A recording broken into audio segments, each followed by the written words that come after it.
यदि आप यूपीएससी के एग्ज़ाम में एंटर होना चाहते हैं, यदि आपका सपना यूपीएससी क्लियर करने का है, यदि आप आईएएस का एग्ज़ाम देना चाहते हैं, तो निश्चित रूप से आज का ये सेशन आप सब लोगों के लिए है। नमस्कार, मैं डॉक्टर करतार सिंह आज के इस सेशन में आप सभी का हार्दिक अभिनंदन करता हूँ, हृदय से स्वागत करता हूँ।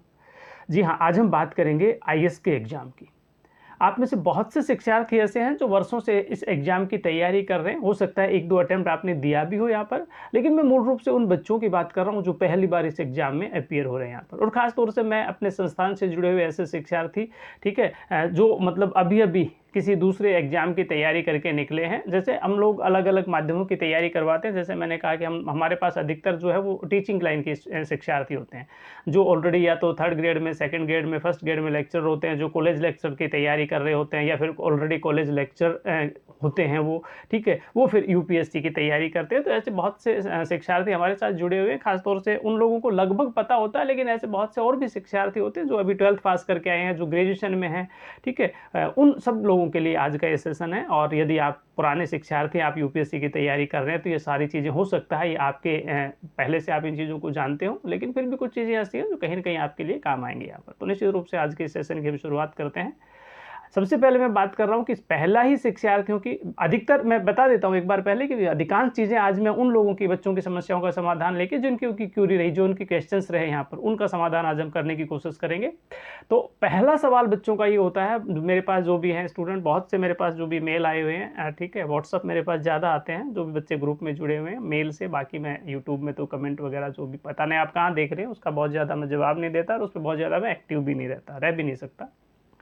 तो मैं मूल रूप से बात कर रहा था कि पहला सवाल होता है कि भाई हम कौन से स्ट्रीम का शिक्षार्थी इसमें दे सकता है। ग्रेजुएशन वाले बच्चे सवाल करते हैं कि सर मैं तो साइंस से हूँ, इसमें तो आर्ट्स वाले ही दे सकते हैं, इसमें तो हिस्ट्री आती है, इसमें तो पॉलिटी आती है, इसमें तो ज्योग्राफी आती है। आता है क्या है वो एक अलग विषय है, वो सब्जेक्ट की बात है। आप चाहे किसी भी स्ट्रीम से ताल्लुक़ रखते हैं, आप इस एग्ज़ाम में बैठ सकते हैं यहाँ पर। चाहे आप आर्ट्स से रहे हो, चाहे आप कॉमर्स से रहे हो, चाहे आप साइंस स्ट्रीम से रहे हो, आप किसी भी लेवल में रहे हो, कोई भी तरह का मतलब आपने विषय चुना हो यहाँ पर, ठीक है, किसी भी आप स्ट्रीम से रहे हो, आप निश्चित रूप से इस एग्ज़ाम में दे सकते हो। और ये कोई ज़रूरी नहीं होता कि आपने आर्ट्स नहीं पढ़ा, आपने हिस्ट्री पॉलिटी नहीं पढ़ी यहाँ पर, आपने ज्योग्राफी नहीं पढ़ी, आपने इकोनॉमिक्स नहीं पढ़ी यहाँ पर, तो फिर आप इस एग्जाम को फाइट नहीं कर पाएंगे, क्लियर नहीं कर पाएंगे। लोगों ने एक धारणा बना रखी है कि हाँ ठीक है, अगर आपके बेस रहता है ऐसा तो कुछ % आपको सहायता मिल जाती है। लेकिन आप पिछले 2013-14 के ट्रेंड के बाद की यदि आप ट्रेंड को देखते हैं तो आपको पता चलता है कि सारे इंजीनियर बैकग्राउंड के स्टूडेंट वहाँ पर जा रहे हैं।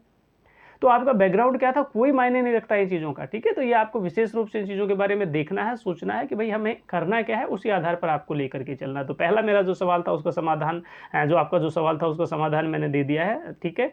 ये मैं नए शिक्षार्थियों की बात कर रहा हूँ। ऑलरेडी पुराने आप शिक्षार्थी हो तो आपके काम की बहुत सी चीज़ें हैं, और भी कुछ नहीं तो आप हमारी टेस्ट सीरीज से जुड़ सकते हैं, ठीक है। तो उसके साथ आप जुड़िए। मैं निःशुल्क की बात कर रहा हूँ यहाँ पर, ये नहीं कि मैं कह रहा हूँ कि आप मेरा ये कोर्स खरीद लीजिए, वो मेरे कहने से ना आप खरीदेंगे, और जिन्होंने खरीद रखा है वो कहने से छोड़ेंगे भी नहीं, ठीक है। तो पहला सवाल। दूसरा इसमें सवाल ये होता है कि भाई इसमें कौन सी आयु के शिक्षार्थी दे सकते हैं। मैंने तो अभी 12th पास की है, मेरी तो अभी 18 साल है, मेरी तो अभी 19 साल है। भाई आप 18-19 है तो आप नहीं दे सकते। देखिए मिनिमम आपकी जो होती है एज वो 21 अर्थात 21 साल आपकी एज होनी ही होनी चाहिए। 21 साल से कम आयु का शिक्षार्थी जो है इसमें नहीं बैठ पाएगा। यहाँ पर ग्रेजुएशन आपके लेवल का आधार होता है, तो ग्रेजुएशन वाले बच्चे जो है ग्रेजुएट होने के बाद ही, यानी बीए, बीएससी, बीकॉम करने के बाद ही आप इसके लिए वैलिड होते हो, आप इसके लिए योग्य होते हो। तो ये आपको विशेष रूप से ध्यान रखना है। हाँ, 12th के बाद आप इसकी तैयारी कर सकते हो, ये बहुत अच्छी चीज़ है यहाँ पर। और मेरा एक सेशन रहा है, अगर आपको समय मिलता है तो आप देखिए उस सेशन में जा करके निश्चित रूप से जो 12th के बाद वाले बच्चे, जो ग्रेजुएशन के साथ वाले जो है वो कैसे इस यूपीएससी को निकालते हैं। बहुत अच्छा आपका निर्णय होता है यहाँ पर, क्योंकि जैसे आप 12th पास करोगे उसके बाद आप 3 साल कहीं ग्रेजुएशन में दोगे, बीएससी, बीए, एमकॉम या बीए वगैरह जो भी आप करना चाहते हो, बीए करते हो, बीकॉम करते हो, बीएससी करते हो, 3 साल आप वहाँ लगाओगे। उसके बाद फिर आप प्लानिंग करोगे कि भाई चलो मुझे यूपीएससी निकालना है। फिर आप दिल्ली जैसे बड़े शहर में, महानगर में जाएंगे, यहाँ पर फिर वो आपको सेट होने में समय लग जाएगा, 3-4-5 महीने वैसे निकल जाएंगे। फिर आपका अटैम्प्ट जो है वो मतलब काउंट होगा, उसमें देखेंगे 1-2 साल निकल जाएगी, वो फिर आपकी बहुत एज चली जाती है, ठीक है। और उसमें फिर बहुत बहुत जिम्मेदारियाँ होती हैं। आप लोगों को पता होता है कि गर्ल्स के लिए फिर इधर से विवाह शादी का दबाव रहता है, लड़कों के पास ऊपर से कमाई का दबाव रहता है, तो फिर बहुत सी समस्याएं आगे सामने आती हैं यहाँ पर। सबके मतलब खुला आकाश सबके लिए नहीं होता, आप जानते हो गृहस्थी जीवन में, पारिवारिक जीवन में, सामाजिक जीवन में कैसी-कैसी समस्याएँ लोगों की होती है। तो 12th के साथ ही 12th के बाद ग्रेजुएशन के साथ ही यदि आप इसमें करते हैं तो बहुत अच्छा आपके लिए रहता है, क्योंकि उधर से आप first year, second year final कर रहे होते हैं 3 साल से, इधर आप ये थोड़ी-थोड़ी इसकी तैयारी कर रहे होते हैं। जब आपका ग्रेजुएशन पूरा होता है तो आप वैलिड, आप योग्य हो जाते हो उसमें बैठने के लिए, तब तक 80% समस्याओं का समाधान आपका हो चुका होता है। हाँ, ये मैं मानता हूँ कि आपका लेवल उस लेवल का नहीं होता, ठीक है? प्रश्न जो आते हैं उस लेवल का आपका, आप में उतनी मैच्योरिटी नहीं होती, लेकिन कम से कम आप 3 साल तक रेगुलर किसी चीज़ को पढ़ते हो, उसका अध्ययन करते हो, कोई भी टेस्ट सीरीज़ वगैरह कहीं जॉइन करते हो या जो भी किसी अनुभवी एक्सपर्ट व्यक्ति के साथ आप बात करते हो, उससे सलाह-मशविरा करते हो, तो उसमें धीरे-धीरे उसमें निखार आता है। एक फिर आप ग्रेजुएशन के बाद ही लगोगे तो 2 साल तो आपको समझने में लग जाएँगे, ठीक है? फिर आप पीजी की ओर चले जाते, पढ़ाई आप छोड़ेंगे नहीं, ठीक है? शिक्षा आपकी बढ़ती रहेगी, दूसरी चीज़ों में कहीं फिर ध्यान व्यक्ति का जो डाइवर्ट होता है, तो ये चीज़ें मैं कहता हूँ कि 12th के बाद यदि आप ग्रेजुएशन के साथ-साथ लेते हैं तो बहुत अच्छा निर्णय आपका है। आयु सीमा की मैंने बात बता दी, 21 जो होता है, 21 साल, ठीक है? 1 अगस्त से आयु सीमा का निर्धारण होता है, 1 अगस्त से काउंटिंग होती है। फिर अधिकतम जो है वो फिर जनरल के लिए जैसे 32 है, फिर आप कैटेगरी में आते हैं तो आपको 3 साल के लिए दे दिया जाता है, फिर ऊपर आप दूसरी कैटेगरी में चले जाते हैं तो आपको 5 साल दे दिया जाता है। मतलब SC/ST जो है वो फिर 37 तक पहुँच जाते हैं, और भी आगे कैटेगरी जो है वो, तो वो आप अपनी कौन-सी कैटेगरी में आते हैं उसके आधार पर आप देख लीजिए। जनरल की मैंने बताई 32 साल जो है इसकी अधिकतम आयु सीमा होती है, 1 अगस्त से निर्धारण होता है, ये मैंने आपको बता दी। मीडियम की यदि हम बात करें तो आप दोनों मीडियम में दे सकते हैं, आप हिंदी मीडियम का भी चयन कर सकते हैं, आप इंग्लिश मीडियम का भी चयन कर सकते हैं, ठीक है? आजकल अधिकांश बच्चे जो होते हैं इंग्लिश मीडियम के हैं, पुराने पैटर्न से यदि आप पढ़े हो तो फिर आप जो चाहे उस मीडियम को कर सकते हैं। जो अभी आपका माध्यम रहा है शिक्षा का, तो आप उसी का चयन करेंगे तो सही रहेगा, क्योंकि यदि आप हिंदी मीडियम से पढ़े तो आप इंग्लिश मीडियम का तो चयन नहीं कर पाएँगे, तो आपको भी भली बात इस बात का तो पता है यहाँ पर, ठीक है? ये माध्यम की बात होगी, मोड की बात होगी। अब बहुत सी बात शिक्षार्थियों के अटेम्प्ट की होती है जो भी है, ठीक है? हालाँकि आजकल बहुत जगह मिलता है, मटेरियल मिलता है, कोई कहीं भी मतलब एक बार कहीं सर्च करता है, 10 जगह चीज़ें निकल के आती है, लेकिन उसमें थोड़ा-थोड़ा मतलब बदलाव आता है कि भई सच्चाई क्या है यहाँ पर। तो आप तो एक तो किसी भी चीज़ को आप देखते हो तो इधर-उधर की जो भी चीज़ें हैं इनको छोड़ कर के आप उसकी अधिकृत वेबसाइट के बारे में चिंतन किया करें, ठीक है? आप देखिए कि यूपीएससी कौन करवा रहा है, यूपीएससी बॉडी अपने आप में ही है, ठीक है? यूपीएससी तो अपने आप में एक बॉडी है जो भी वही जो एग्जाम को कंडक्ट करवाती है। यूपीएससी तो केवल एग्जाम करवाने वाली एक बॉडी है, हम यूपीएससी क्लियर करेंगे, ठीक है? तो यूनियन पब्लिक सर्विस कमीशन जो है वो तो एक अलग से एक बॉडी है, यहाँ पर केवल एग्जाम को करवाती है। उसके अंतर्गत में लगभग 20 वैकेंसियाँ होती हैं। हम केवल एक आईएएस को लेके बैठ जाते हैं कि मुझे आईएएस बनना, भाई 20-21 सर्विस होती है, वो सारी उस यूपीएससी के माध्यम से आपके रैंक के आधार पर ही उसका निर्धारण होता है, ठीक है? नए बच्चों को बता रहा हूँ मैं जो भी, पुराने तो मतलब पता ही है आपको, फिर भी आपके आसपास जो नए शिक्षार्थी हैं, जो अभी 12th पास करके आए हैं, जो ग्रेजुएशन कर रहे होते हैं, उन बच्चों को बारे में आपको मतलब बताना चाहिए। जो भी बच्चे आपसे कोई जिज्ञासा करते हैं, आपको पता है, तो आपके आसपास जो भी नए बच्चे हैं, उनकी जिज्ञासाओं का समाधान करना आप सबका दायित्व होता है। एक शिक्षक होने के नाते जहाँ तक संभव हो सकता है, मैं भी उस दायित्व का निर्वाह करने का प्रयास करता हूँ। तो हम अटेम्प्ट की बात करते हैं, देखो जनरल के लिए 6 अटेम्प्ट होते हैं, मतलब आप 6 बार ही उसमें बैठ सकते हैं, उसको आप दे सकते हैं यहाँ पर, ठीक है? फिर वही कैटेगरी की बात है, आप ओबीसी में आते हैं तो फिर आपके लिए नो अटेम्प्ट हो जाएँगे, फिर आप दूसरे SC/ST में चले जाएँगे तो फिर आपके अटेम्प्ट की कोई सीमा नहीं है, ठीक है? जब तक आपकी एज का जो निर्धारण जो भी आप मान लो 37 या जो भी आप कैटेगरी में आते हैं, उसका निर्धारण आपके पास नहीं होता, तब तक आप उसको दे सकते हैं यहाँ पर। तो ये अलग-अलग प्रावधान है, लेकिन 6 अटेम्प्ट जो होते हैं वो जनरल के लिए होते हैं, ये आपको देखना है यहाँ पर, ठीक है? लेकिन मैं ये कहता हूँ कि अटेम्प्ट के लिए आपको कोई मायने नहीं रखता आपके लिए, ठीक है? क्योंकि आप 6 बार देंगे तो ज़रूरी नहीं कि आप 6 बार दे लेंगे। अगर आपको 7 मिल जाते तो जब आपने 6 बार में कुछ नहीं किया तो 7वीं बार में फिर आप क्या कर लेंगे यहाँ पर, ठीक है ना? जो जिसको करना है वो पहले, दूसरे में, तीसरे तक व्यक्ति पहुँचता है, कुछ व्यक्ति चौथे तक भी चले जाते हैं। लेकिन ये नहीं कि मैं लास्ट अटेम्प्ट में 6 में निकल गया यार, ये जिसको निकलना होता है वो पहले, दूसरे में निकल जाते हैं यहाँ पर, ठीक है? तैयारी अगर आपकी अच्छी है तो आपको एक बार समझ में आ गया, आपने नस को पकड़ लिया, आपके नब्ज़ को पकड़ लिया, टटोल लिया कि हाँ, ये होता है इसमें, तो फिर मुझे लगता है बहुत आसानी से उसका समाधान आप कर लेते हैं, ठीक है? अटेम्प्ट की बात होगी यहाँ पर। अब ये प्री और मेन 2 एग्जाम होते हैं, लगभग जो तैयारी करता है वो देखता है बार-बार में, ठीक है? फिर भी एक मतलब मैंने बताया कि जो बच्चों की जिज्ञासा है उनके आधार पर जो मैं बताने का प्रयास कर रहा हूँ, और मेरी सबसे बड़ी बात ये है कि मैं बहुत से शिक्षार्थी नहीं बल्कि शिक्षार्थियों के पेरेंट्स मेरे साथ जुड़े हुए हैं, ठीक है? कल्पना कीजिए कि मैंने 92 में किसी शिक्षार्थी को पढ़ाया होगा, ठीक है? 32 साल पहले किसी को पढ़ाया होगा, तो आज उसके बच्चे पढ़ रहे हैं, ठीक है? ग्रेजुएशन करने के बाद उसके बच्चे जो भी है मतलब पीजी कर रहे होंगे या फिर ग्रेजुएशन कर रहे होंगे, इतने बड़े-बड़े बच्चे, तो वो बोलते हैं सर हम 92 या 93 के बैच में आपसे पढ़े थे, ठीक है? तो अब ये बच्चा है, ये बेटी है, ये बेटा है, इसको आप पढ़ाइए। बड़ा एक विचित्र समस्या है, बड़ी विचित्र बोल रहा हूँ मैं, बड़ी विकट समस्या है ये। जब इस तरह की समस्याएँ हमारे सामने आती है तो फिर बोलते हैं कि वो आप क्या कर रहे हो, ये क्या कर रहे हो, बड़ा लंबा मुद्दा होता है उसमें जो भी है। तो मैं बात कर रहा हूँ, वो पेरेंट्स बोलते हैं कि ठीक है आप बता दो, वहाँ वो तो देख लिया आपने, वहाँ देख लिया था, उनसे भी पूछ लिया, कोचिंग वालों से भी पूछ लिया, इससे भी पूछ लिया, आप बता दो, हम आपसे पढ़े हुए, थोड़ा सा एक विश्वास जमा हुआ हो तो फिर आपने जो बता दिया वही कर लेंगे आप। बहुत से पेरेंट्स तो ऐसे होते हैं, बोले बच्चे का मतलब आप जो कहोगे वही करवाएंगे, बताओ इसको आर्ट्स दिलानी है, कॉमर्स दिलानी है, साइंस दिलानी है, बीए करवाना, बीएससी करवाना। अरे भाई मैं कौन होता हूँ बताने वाला, आपके बच्चे हैं, ठीक है, आपका परिवार है, आपका बच्चा इंटरेस्ट क्या रखता है, आपका बच्चा किस दिशा का चयन करना चाहता है, आपका बच्चा कौन से लेवल की आईक्यू रखता है, ये तो अब आपको पता है, हम लोगों को थोड़ी पता है जो भी है, ठीक है। हम तो सिर्फ एक पथ प्रदर्शक की भूमिका में होते हैं, हम लोग सिर्फ एक राह दिखाने वाले लोग होते हैं, कुछ नहीं कर पाते हम लोग, ठीक है। बोलते हैं ना लोग मेरे पास आ जाना मैं करवा दूंगा जो भी, वही इस तरह की गारंटी लेगा जिसका खुद का नहीं हुआ, वो गारंटी से बोलता है ना मेरा हुआ ना तेरा होने दूंगा, कड़वी बात है, बोल देता हूँ मैं, कोई फर्क नहीं पड़ता। तो मैं ये कह रहा था कि मतलब चयन का मतलब आप करना है, लक्ष्य का निर्धारण आपको करना। हम लोग एक पथ प्रदर्शक की भूमिका में, हम लोग सिर्फ एक मार्ग दिखाने वाले लोग, हम लोग सिर्फ आपको एक भटके हुए को एक राह दिखा सकते हैं, या जो नहीं भटके उनको एक सदमार्ग पर ले जा सकते हैं, ठीक है। एक बीज जब तक अंकुरित नहीं होगा तब तक बाहर की हवा पानी खाद क्या करेंगे, उसके कोई काम नहीं आने वाला उसका, ठीक है। हाँ, जिस दिन उस बीज का खुद अंकुरण हो जाएगा तो पानी भी काम आएगा उसके, प्रकृति के सारे संसाधन काम आएंगे, हवा काम आएगा, धूप काम आएगी, ठीक है। हम लोग चारों तरफ उसके बाड़ लगा सकते हैं, लेकिन पौधा बड़ा तो अपने आप ही होगा, वो पेड़ अपने आप बनेगा वो, ठीक है। तो धीरे जिस तरह से मतलब क्या है, शिक्षक लोग, अभिभावक लोग, बाहर वाले लोग, गाइडेंस देने वाले लोग जो है वो सिर्फ और सिर्फ एक मार्गदर्शक, एक पथ प्रदर्शक, एक गुरु की भूमिका में होते हैं। हाँ, ये जरूर उनको पता होता है कि किसको किसके सामने खड़ा करना है, सब्जेक्ट को कैसे पढ़ना है, ठीक है। क्योंकि महाभारत के युद्ध की तरफ आप जाते हैं तो अगर कृष्ण नहीं होते तो फिर क्या होता, आप सबको पता है कहाँ क्या होता है। भगवान कृष्ण बताते हैं कि तेरे को इसका सामना करना है, ठीक है, तेरे को ये करना है, तेरे को वो करना, अन्यथा फिर जो है मतलब राम और रावण का युद्ध चलता रहता वर्षों तक, विभीषण नहीं होता। तो मैं केवल एक विभीषण की बात नहीं कर रहा हूँ, मैं बात कर रहा हूँ कि कोई न कोई एक क्लू देने वाला, कोई न कोई एक मार्ग दिखाने वाला, कोई न कोई एक रास्ता दिखाने वाला, कोई न कोई एक पथ प्रदर्शक गुरु की भूमिका में, शिक्षक और अभिभावक की भूमिका में कोई न कोई होता है, उसका सानिध्य आपको लेना ही पड़ेगा, ठीक है। तो प्री और मेन की हम चर्चा कर रहे थे। शुरू वाला जो भी प्री जो होता है उसमें 2 सेक्शन आपके बना दिए गए। पहला जीएस का पेपर होता है जिसमें भी 3-4-5 चीज़ें आप सिलेबस देख लेना जो आती है, जिसमें आपको देखना ही देखना पड़ेगा, आपको करंट का ज्ञान होना ही होना चाहिए, थोड़ा सा हिस्ट्री पॉलिटी आदि जो भी है, इन सब चीज़ों का ज्ञान मिक्स करके मिला करके जो पेपर दिया जाता है जो भी है वो उसके बारे में आपको पता होना चाहिए। जीएस का जो उसके बाद में फिर जो भी है, हालांकि वो जीएस सेकेंड ही होता है लेकिन फिर भी उसको हम सीसेट बोलने लग गए, तो वो सीसेट का जो एग्जाम है उसमें कंप्रिहेंशन वाला सेक्शन आपका थोड़ा प्रबल होना चाहिए, थोड़ा रीजनिंग का ज्ञान होना चाहिए, थोड़ा बेसिक चीज़ों का आपको नॉलेज होनी चाहिए, ठीक है। और ये पासिंग वाला जो भी है मतलब ये क्राइटेरिया होता है, इसमें 33% तो आपको लेकर ही आना पड़ेगा। मैं सीसेट की बात कर रहा हूँ।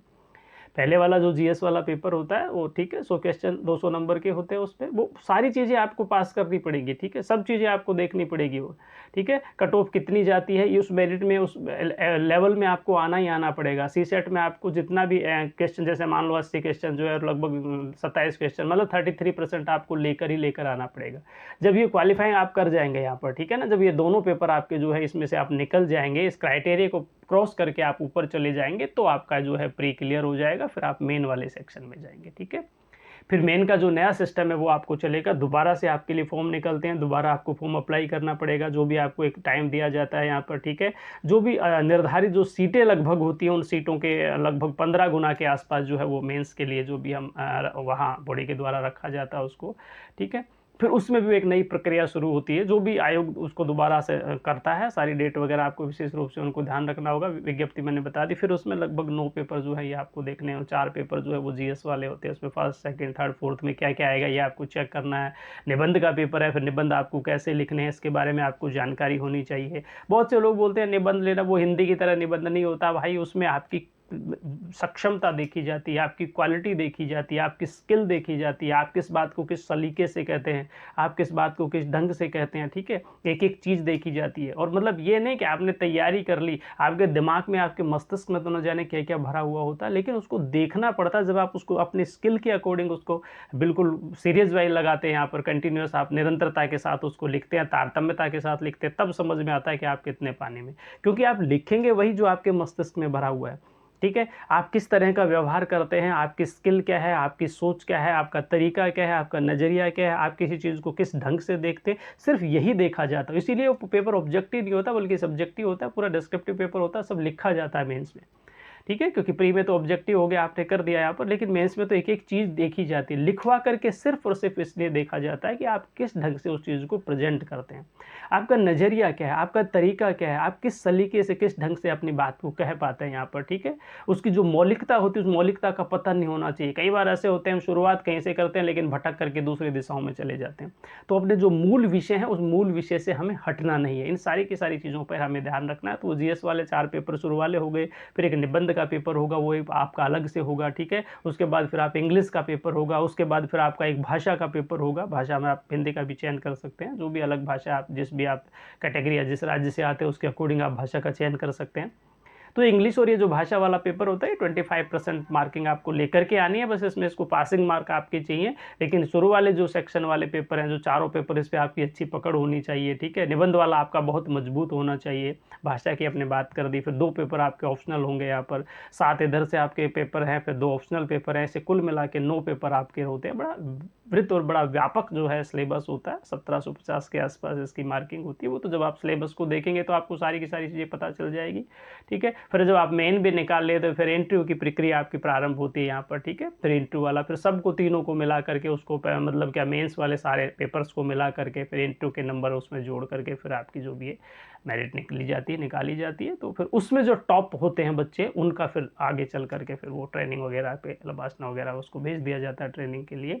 तो कम से कम हम वहाँ पर पहुँचेंगे। यहाँ पर पहले आपको प्री क्लियर करना है, प्री को निकालना है यहाँ पर। फिर बच्चों की समस्या होती है, साहब एक बार मेरा प्री निकल गया था, ठीक है, मेन में रह गए, अब प्री दोबारा, अरे भाई दोबारा ही देना पड़ेगा, वो तो प्रक्रिया ही अलग है, वो तो बैच ही अलग है, वो तो सेशन ही अलग है, ठीक है। आप 2024 के में बैठ लिया, आपने प्री निकाल दिया, आपसे मेन नहीं हुआ, तो जब 2025 के निकलेंगे तो ऐसे थोड़ी है कि आपका तो प्री हो रहा है आपको सीधा मेन में बिठाएंगे, नहीं भाई, वो पूरी प्रक्रिया वापस से दोबारा से शुरू होगी, पूरी प्रक्रिया जो है वो वापस से दोबारा से शुरू होगी, ठीक है। फिर वही प्री निकालना पड़ेगा, फिर वही मेंस में जाएंगे, फिर वही पेपर आपको सारे लिखने पड़ेंगे, एक एक चीज़ मैंने बताया, बहुत सलीका, बहुत स्किल। जब तक आप लिखना शुरू नहीं करेंगे ना तब तक कुछ नहीं हो सकता। सारा मस्तिष्क में भरा पड़ा, सब कुछ आपने पढ़ लिया, सब कुछ आपने रट लिया, लेकिन उसको आप प्रेजेंट कैसे करते हैं ये भी आपको देखना पड़ेगा, ठीक है।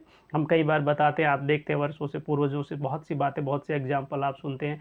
पेड़ है, पेड़ के ऊपर आम लगे हुए हैं, ठीक है, पत्थर तोड़ा तो गिर गया। अब एक कह रहा है कि इनको ना पत्थर मारते हैं तभी आम देते हैं, और दूसरा कह रहा है कि नहीं, आप नज़रिया बदलो, हम इनको पत्थर मार रहे हैं उसके बावजूद भी हमें फल दे रहे हैं। यहाँ पर एक ही चीज़ है लेकिन दोनों के नज़रिए अलग अलग है, दोनों का दृष्टिकोण अलग है। आप अपनी बात को किस ढंग से कहते हैं। हम बार बार देखते हैं कि पानी का जो आधा गिलास भरा हुआ है, एक व्यक्ति कहता है कि इसमें आधा गिलास खाली है, एक कहता है आधा गिलास भरा हुआ। तो सकारात्मक चीज़ें हमें देखनी है।